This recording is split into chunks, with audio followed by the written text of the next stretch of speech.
అమరావతిలోని రైతులకు మరియు అమరావతి నగరంలోని అంగన్వాడీ కార్యకర్తలకు ఇది శుభవార్త అని చెప్పాలండి. హైకోర్టులో గత ప్రభుత్వంలో వారి మీద పెట్టిన కోర్టులన్నీ ఇవాళ తప్పించడం అయితే జరిగింది.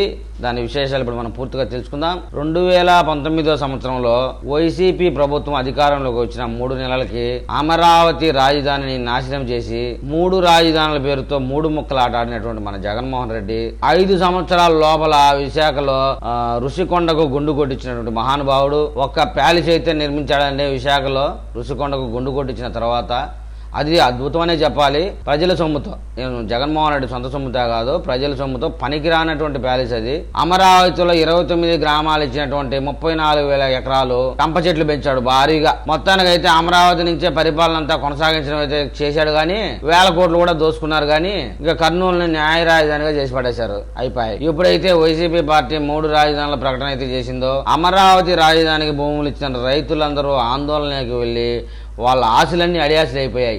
వాళ్ళ ఆశలన్నీ అడియాసలు అయ్యాయని చెప్పేసే మన జగన్మోహన్ రెడ్డి గారు అడవిని చేశారు అమరావతిని. 3 రాజధానులను వ్యతిరేకిస్తూ సిఆర్డిఏ కార్యాలయం దగ్గర 2020 సంవత్సరంలో రైతులు పెద్ద ఎత్తున నిరసన తెలపడం, అది ఆ రోజుల్లో మీడియాలో హైలైట్ కావడం అనేది కూడా మనందరికీ తెలిసిందే. మొత్తం మీద 44 మంది రైతులకు సంబంధించి ఎస్టీ అట్రాసిటీ కేసులు పెట్టడం కూడా జరిగింది. మరి ఇంకా అవన్నీ కోర్టులో నడుస్తూ ఉన్నాయి ఇప్పటి వరకు కూడా, కూటమి ప్రభుత్వం వచ్చిన తర్వాత కూడా.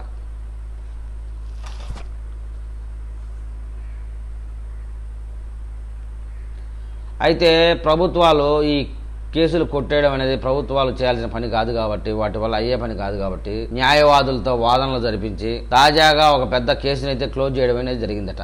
దాంతో 44 మందికి అయితే రిలీఫ్ వచ్చినట్టు చెప్పాలి. ఇంకా అమరావతి రైతుల మీద చాలా కేసులు ఉన్నాయి. ఈ 44 కేసులే కాదు, అన్ని కేసులు ఇంకా రాబోయే రోజుల్లో పరిష్కరించడం, చివరాఖరికి ఒక రైతు మీద కూడా కేసు లేకుండా చేయాలన్నదే కూటమి ప్రభుత్వం బాధ్యతగా తీసుకుంది. కొంతమంది ముఖ్యమైన న్యాయవాదులకైతే ఆ కేసులు అప్పగించడం జరిగింది. రైతుల తరపున కూటమి ప్రభుత్వం పోరాటం చేస్తుందని చెప్పాలి. రాబోయే రోజుల్లో న్యాయస్థానాలు కూడా వీరి యొక్క వాదనలు విని ఈ కేసులన్నింటినీ క్లోజ్ చేసే అవకాశం ఉన్నట్టుగా ఆశాభావం వ్యక్తం చేస్తా ఉన్నారు. అయితే అమరావతిలో రాబోయే కొద్ది రోజుల్లోనే ఒక బహుళ జాతి సంస్థ భారీగా పెట్టుబడి పెట్టడానికైతే ముందుకు రాబోతా ఉన్న సమాచారం. దాని విషయంలో అప్డేట్ తెలియగానే నేను మళ్ళీ ఒక వీడియో చేస్తాను.